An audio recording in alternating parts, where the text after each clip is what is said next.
Assalamualaikum warahmatullahi wabarakatuh. Waalaikumsalam warahmatullahi wabarakatuh. Baik, sebelumnya ini Kak Indah ya. Iya. Ya, yang udah kita diskusikan juga di WhatsApp ya. Nah, sebelumnya perkenalkan, nama saya Listi, Kak. Oh, ini nama Listi. Iya. Sebelumnya saya mau bertanya nih Kak, kakak datang ke sini tuh dengan kesukarelaan atau ada keterpaksaan atau dorongan dari orang lain? Atas kesukarelaan saya sendiri. Nah, karena kakak datang dengan kesukarelaan untuk berdiskusi dan meminta solusi, jadi bisa nanti kakak mungkin lebih terbuka untuk bercerita dan menceritakan masalah-masalah yang kakak hadapi. Baik, bersedia, saya bersedia. Ya. Nah, di dalam konseling juga kita punya asas-asas, salah satunya asas kerahasiaan, dan itu jadi salah satu tameng kita untuk memberi kepercayaan kepada klien. Contohnya kepada Kak Indah nih. Jadi insya Allah masalah-masalah Kak Indah itu aman di tangan kami, tidak kami sebarluaskan. Jadi bersedia ya untuk bercerita. Bersedia. Jadi kalau boleh tahu apa nih permasalahan faktor utama ya, yang bisa menyebabkan kakak datang ke saya nih? Iya. Sebenarnya gimana ya? Saya kesini itu memang ada yang mau saya ceritakan. Iya. Tapi benar nih, nggak di cepu-cepuin, nggak diseberluasin ke orang. Enggak, insya Allah aman nih. Kenapa? Sulit ya untuk bercerita atau menyampaikan perasaannya itu. Iya, saya agak sulit menceritakannya. Takutnya nanti ember. Takutnya nanti nyeberluas kemana-mana. Enggak, insya Allah enggak nih, ini aman banget. Nah, karena kakak nih ngerasa ragu atau ngerasa sulit untuk menceritakan, saya menggunakan teknik nih agar kakak bisa menceritakan. Nah, di sini nih udah ada gambar ya, gambar di mana ini menggambarkan kebahagiaan dari kakak dan ini kesedihan dari kakak. Mungkin kakak bisa menceritakan bagaimana kebahagiaan kakak dulu atau langsung menceritakan inti permasalahan kakak. Kebahagiaan yang kayak mana nih? Contohnya kakak udah merasa bersyukur, terus kakak menjadi lebih baik. Nah, bisa jadi permasalahan ini kakak mudah emosi, mudah marah, cepat lelah. Iya benar, ini yang dari sini nih. Ya udah, boleh kakak tulis. Apa ini? Apa yang mau ditulis nih? Ya itu tadi. Ini dampak negatif dari diri kakak tuh apa? Harus ditulis. Iya. Nggak ngomong langsung. Enggak ditulis. Oh ditulis. Iya.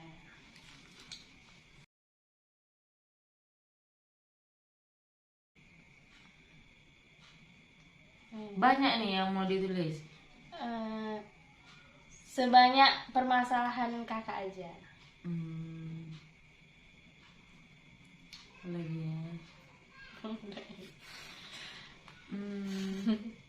Bebas kan nulisnya?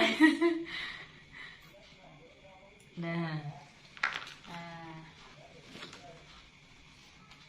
Karena kurang ngerti ya, ini faktor-faktornya itu apa, kan banyak nih.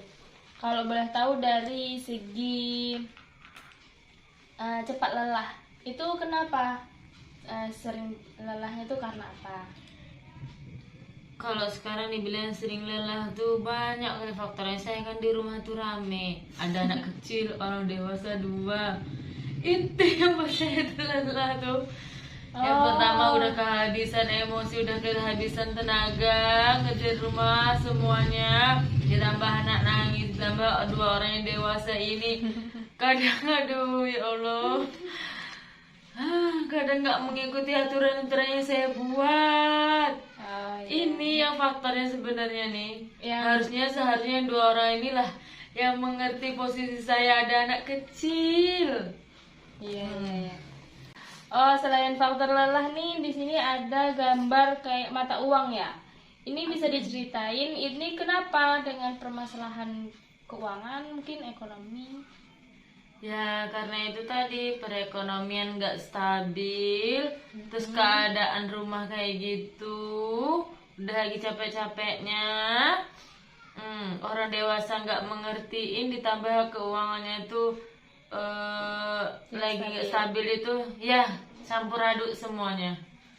Dari ekonomi, terus ada masalah ini itu.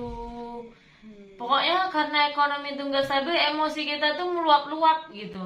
Jadi kalau ekonomi stabil, kita bisa Ya setidaknya kita bisa lebih enjoy, mau beli apa aja, nggak gerutu dulu, nggak nunggu dulu, nggak mikir-mikir dulu. Ini uangnya segitu, kita harus mikir sana, mikir situ. Ayo entar lah, begitulah. pertanyaan nih, ada nggak dari hasil uang yang kakak hasilkan nih? Ada nggak? Atau dari Enggak. sumber aja? Kebetulan saya ini ibu rumah tangga. Jadi hasilnya itu cuma sama suami. Jadi apa-apa harus nunggu suami, beli bakso pun harus nunggu suami. Kalau pas lagi nggak ada duit, mau ke pasar pun nunggu suami ngasih. Ditambah ada anak di rumah minta ini itu, uangnya ngepres untuk di dapur. Itu kadang uang dari suami itu dicukupin atau ada target tersendiri? Oh, nggak bisa ditargetkan. Oh, Kalau saya ada anak kecil nggak bisa untuk ditargetkan. Ditarget sehari 50.000 itu nggak bisa. Akan ada pengeluaran yang tidak diduga, yang tidak terduga. Gitu. tapi dari hasil yang dari uang yang dikasih dari suami kakak nih, mungkin kakak ada menyisihkan entah sedikit sebagian dari itu? Nggak mungkin bisa, ada. nggak bisa. Sekarang saya lagi emang betul nggak Belum bisa ada. menyisakan. Belum bisa, bukan belum nggak ada, belum bisa menyisakan. Karena ya itu tadi uangnya itu ya untuk belanja dapur, untuk biaya tak terduga. Belum bisa menyisipkan tuh, belum bisa. Terus upaya kakak nih untuk menangani hal-hal yang seperti itu, contohnya kayak ketika mungkin uangnya pas-pasan atau kekurangan, itu pasti terkendala kan dalam segala hal itu, gimana cara menanggapi? Ya berarti kembali lagi ke saya, bagaimana saya memanage uang. Harusnya sehari itu 50.000 kan, budgetnya 50.000, berarti saya harus menekan uang 50.000, harus paling enggak 40.000. 40.000 dimentok 40.000, jadi ada pegangan 10.000. Untuk hari besoknya 50.000 lagi, jadi mentoknya ke 35 atau ke 40.000. Gitu, jadi terkumpul 20.000. Jadi suatu waktu kalau nggak ada budget 50.000 ke 30.000, berarti kita bisa mengimbangi dari uang yang sebelumnya itu disisihkan 10.000. Jadi target untuk kedepannya apa yang Kak Indah inginkan nih dari permasalahan-permasalahan yang udah? Target saya ya begini, karena sumber ekonomi keluarga saya itu cuman suami saya, terus di rumah pun nggak cuma saya dan suami, ada anak kecil dan dua dewasa. Ya untuk kedepannya itu maunya saya tuh ada pemasukan dari selain pak suami gitu kan, biar bisa semuanya terus terkontrol. Apalagi anak udah mau masuk sekolah, tambah biaya, ditambah lagi nanti kebutuhan pasti makin meningkat. Enggak melulu harga cabai 50.000 sekilo, enggak gitu. Berarti ke Ada depannya tuh masalah naik turunnya ya. iya begitu. Jadi nggak bisa besok tuh saya mengandalkan gaji suami toh. Berarti nanti entah saya kok ada usaha kecil-kecilan biar bisa nambah penghasilan suami kan. Apalagi besok anak kerja, anak sekolah pasti lebih lebih entah 2 kali lipat, entah 3 kali lipat dari sebelumnya pengeluarannya tuh pasti gitu. Oh, sekarang anaknya umur berapa, Kak? Anak saya sekarang umur 4 tahun 3 bulan. Itu kemungkinan tahun ini dia masuk TK. Jadi mulai pendaftaran, mulai nanti survei-survei, pasti tuh ada tuh nanti tuh pengeluaran untuk anak masuk sekolah. Menjelang anak sekolah, belum lagi saya ada kendaraan, untuk beli kendaraan, pasti itu nanti sangat dibutuhkan uang uang tuh sangat dibutuhkan gitu. Oh, dari cerita kakak kan kakak ada tuh kayak target-target kedepannya tuh gimana, eh, yang mau dilakukan kedepannya gitu. Ada nggak salah satu target di antara apa yang kakak ingin capai itu udah terlaksana atau mungkin masih dalam ancang-ancangan? Ya masih planning, belum gerak karena itu tadi mentoknya di uang satu tadi. Oh. Jadi harus memelankan langkah saya. Langkah saya pelan-pelan nabung duit, nabung. Kalau ketabung, kalau nggak terabung, ini kayak mana mati kan saya. Dari cerita kakak yang udah kakak cerita nih, kakak nih ngerantau jauh dari keluarga atau gimana kok anaknya tuh nggak bisa dititipin sama orang? Iya benar, saya merantau. Kampung saya itu kan di Siak, jadi saya ini merantau ke Pekanbaru. Suami di Pekanbaru, dapat kerja di Pekanbaru, rumah pun di Pekanbaru. Jadi kalau misalnya mungkin ada entah tantenya atau neneknya mungkin yang tinggal di sini, mungkin bisa ya ditinggal untuk bekerja. Saya pun berat berat pertimbangan saya tuh banyak. Karena saya pun dulu tuh dapat anak tuh lama, 2 tahun saya baru dapat anak kan, jadi ada nih kan saya senang sekali gitu. Jadi kalau bisa biar ada diri saya ini, pengabdian saya dedikasikan untuk anak saya, untuk merawat anak saya, jaga anak saya, didik anak saya di rumah, ketimbang sama orang lain, meskipun sama neneknya, meskipun sama mantenya, kayaknya sayang gitulah. Tapi kalau untuk kependidikan sekolah itu dibebasin ya, nggak ada.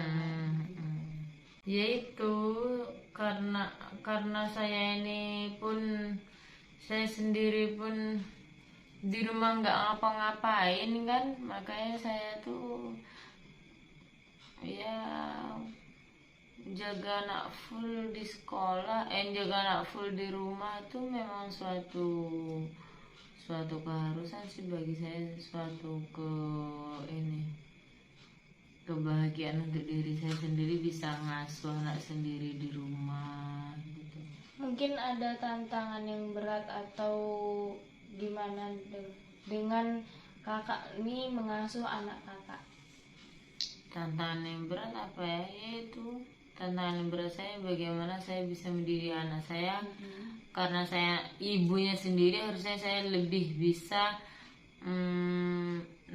mengayomi anak sendiri ketimbang anak-anak orang yang diasuh sama orang lain gitu. Nah, dia tantangannya tuh ya apalah ya tantangannya, cuma satu lah tantangannya, waktu kita full untuk anak gitu, nggak asik main HP, nggak sibuk kerja di dapur gitu kan, harus mengenyampingkan urusan lain, harus anak dulu. Jadi itu memang udah terjadwal ya, kayak waktu anak belajar, bermain. Iya betul. Dulu kalau masih umur 2 tahun, sebelum 2 tahun kan tidurnya istirahatnya kalau siang 2 kali, sekarang tuh cuma 1 kali, dan itu belum bisa sampai sekarang tuh termanage, maksudnya tepat waktu jam 1 tidur nak gitu, nggak bisa. Jadi harus nemakan dia main Sampai dia lelah baru tidur. nah gitu, nggak ada jadwal yang pas untuk dia tidur jam berapa, itu nggak ada. Nah kayak jam makan pun jam apa, jam makan juga nggak bisa dibilang jam 11 makan nak, nggak bisa. Karena umurnya juga udah 4 tahun, jadi itu masa-masa aktif. Lagi lasak-lasaknya memang, makanya kalau orang yang ngasuh nggak akan sanggup ngasuh anak saya gitu. Nah, dari permasalahan kakak nih yang masalah keuangan, terus cara mengontrol emosi, itu udah menyangkut semuanya dalam permasalahan, dan saya juga sudah menangkap bahwa dalam permasalahan itu kakak bisa menanggapi hal tersebut dengan legowo, dengan sabar, bersyukur gitu. Dan hal tersebut itu berimpact kepada kakak, berdampak kepada kakak itu hal-hal yang baik gitu. Seperti mungkin suami kakak melarang kakak untuk bekerja, tapi dampaknya itu baik untuk menjaga waktu dengan anak, terus mengasuh anak mungkin. Nah, mungkin saya mau bertanya nih sama kakak, setelah melakukan konseling ini apa yang kakak rasain? Kayaknya hatinya tuh plong gitu kan, meluahkan, mencurahkan apa yang selama ini saya pikirkan sendiri gitu.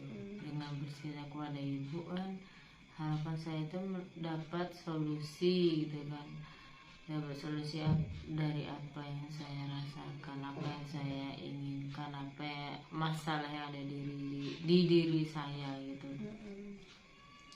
Jadi walaupun saya sudah memberi solusi nih dan memberi nasihat, tapi tetap ya kak, semua itu ada di tangan kakak, gimana kakak kedepannya gitu.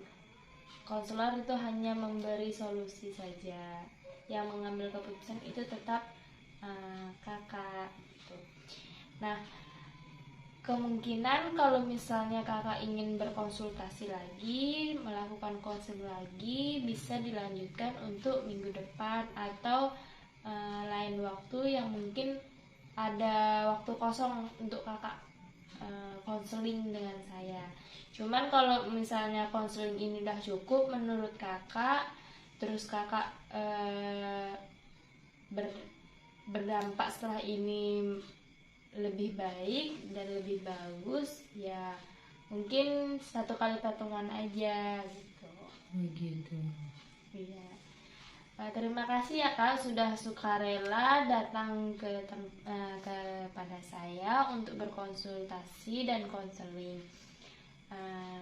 Terima kasih kak. Assalamualaikum warahmatullahi wabarakatuh.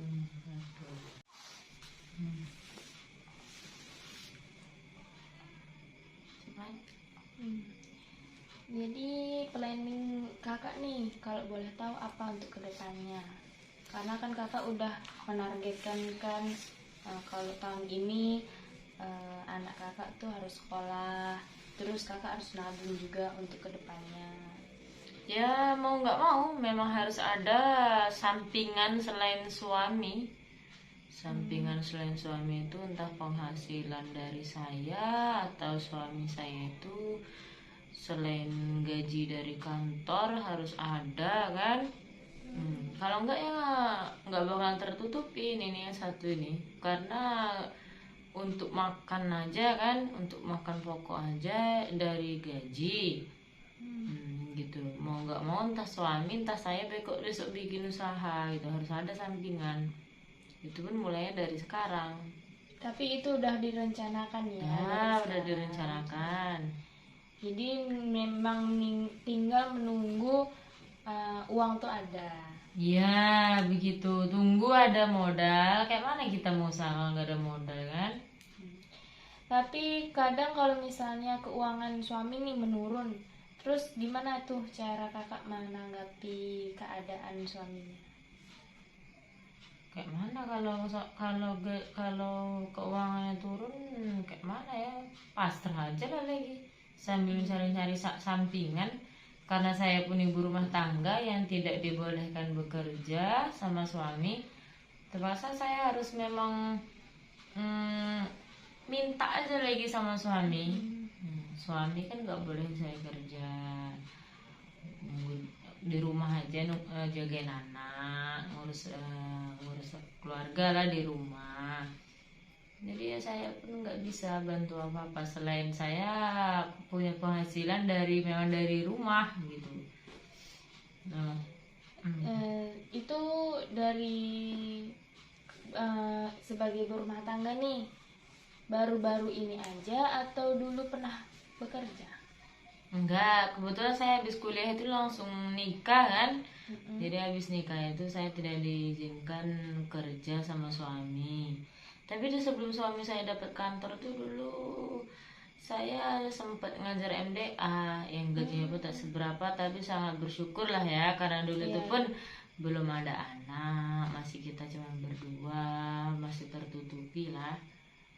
Jadi pas udah punya anak, saya pun nggak boleh bekerja sama suami ngurus anak itu, jadi mengandalkan gaji dari suami aja gitu. Jadi memang betul-betul berhenti dari pekerjaan itu ketika kakak udah melahirkan. Iya betul. Saya juga mikir di sini.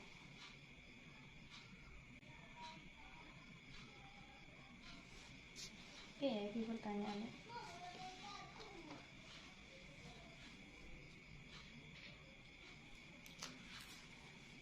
Nah, dari yang udah kakak ceritain nih, kayak kakak punya target, terus keinginan, terus cara menyikapi keadaan dalam rumah tangga, itu mungkin ada titik sulit dan titik mudahnya untuk mensyukuri keadaan dalam rumah tangga gitu kan.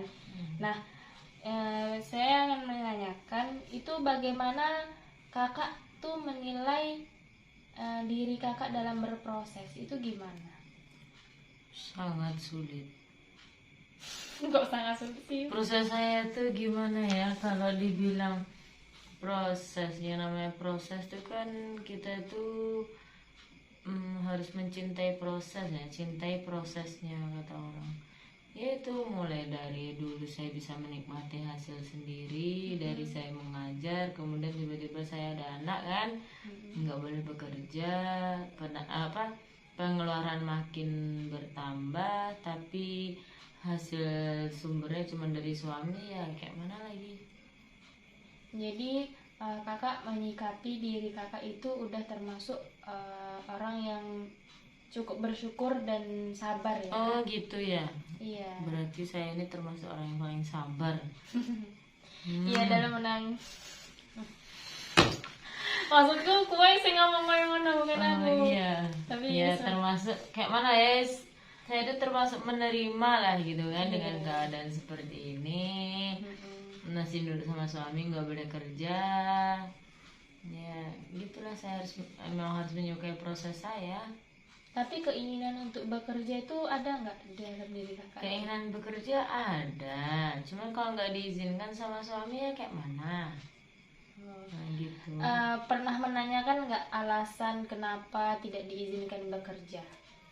Karena yang pertama saya kan perempuan, kodratnya di rumah gitu kan, biar yang mencari nafkah suami, apalagi ada anak kecil, itu sih faktornya.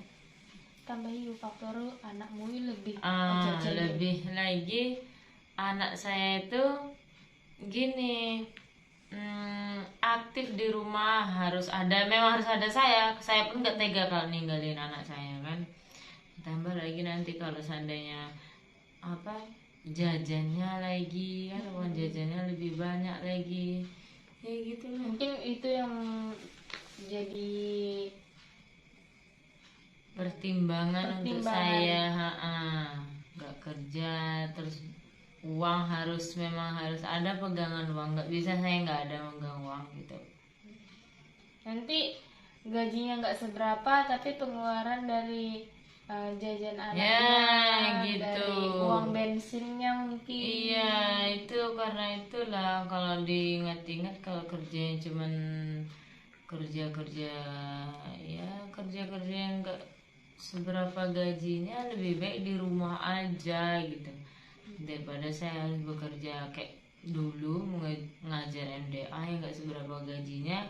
Kalau bawa anak nanti ditambah lagi uang jajannya, ditambah lagi bensinnya, itu sangat nggak mencukupi lah Nggak gitu. bakal stabil gitu. Nggak akan bakal menstabilkan uang tuh, dari situ nggak bisa. Nah, dari cerita kakak ini kan tadi anak kakak mau dimasukin sekolah di tahun ini. Otomatis anak kakak kan sekolah, jadi kakak itu gimana? Mau tetap Iya, jadi itu ibu planning hamil saya. kan? Planning saya kalau seandainya anak saya nanti udah masuk TK, kemudian saya kan di rumah itu pun ya, kalau anak TK berarti kan kita free di rumah kan, kosong waktunya. Dari situlah nanti saya ada planning untuk bikin usaha rumahan yang bisa menghasilkan duit tuh, bisa membantu suami, ekonomian suami, bisa ya untuk jajan-jajan anak paling enggak gitu. Mudah-mudahan nanti kan ya dari situ awal mula kita sukses gitu. Progres kakak yang udah kakak targetkan nih, mungkin ada nggak, udah kakak ceritain belum sama suami? Terus gimana respon suami? Udah. Suami sangat mendukung. Karena besok tuh menimbang anak saya itu besok masuk sekolah, saya nggak ada kerjaan di rumah, jadi nggak membutuhkan penghasilan saya di rumah gitu loh kan, anak udah sekolah. Yaitu saya cerita sama suami kalau saya mau buat usaha rumahan. Alhamdulillah suami mendukung, tapi dengan syaratnya itu tunggu anaknya ya gitu, biar kita itu bisa lah memberikan waktu full untuk anak gitu kalau anak di rumah. Jadi memang pertimbangan itu yang lebih berat tuh ke anak ya. Kalau kerja di luar ninggalin anak itu nggak bisa. Iya. Lagi pula ada nggak misalnya kalau misalnya memang benar-benar mau ditinggal pun mungkin nggak ada yang mengasuh atau gimana? Betul, nggak ada juga yang mengasuh. Saya pun nggak bisa percaya sama orang, kayak mana ya, kalau di anak dikasih ke orang, diasuhkan ke orang, kita kerja tuh kayaknya kita ngasih berlian ke orang. Sayang banget, nggak bisa saya. Kita juga nggak tahu parentingnya orang gimana. Lebih baik saya tuh kayak singa di rumah tapi ibu sendiri daripada orang ngasuh kayak kucing tapi nggak tahu lah. Allahu a'lam. Tapi saya memang berat kalau ngasuh anak ke orang lain, mending saya aja gitu. Dari kemauan anaknya itu gimana? Anaknya udah mau belum untuk sekolah atau? Udah terpaksa? dari tahun kemarin anak saya minta sekolah, cuman karena faktor umur juga kan, kalau masuk TK itu belum masuk umurnya, itu ya makanya belum dimasukkan tahun kemarin. Insya Allah tahun ini lah, lagi semuanya juga kan anak minta sekolah. Lay back, lay down, lay down, lay down.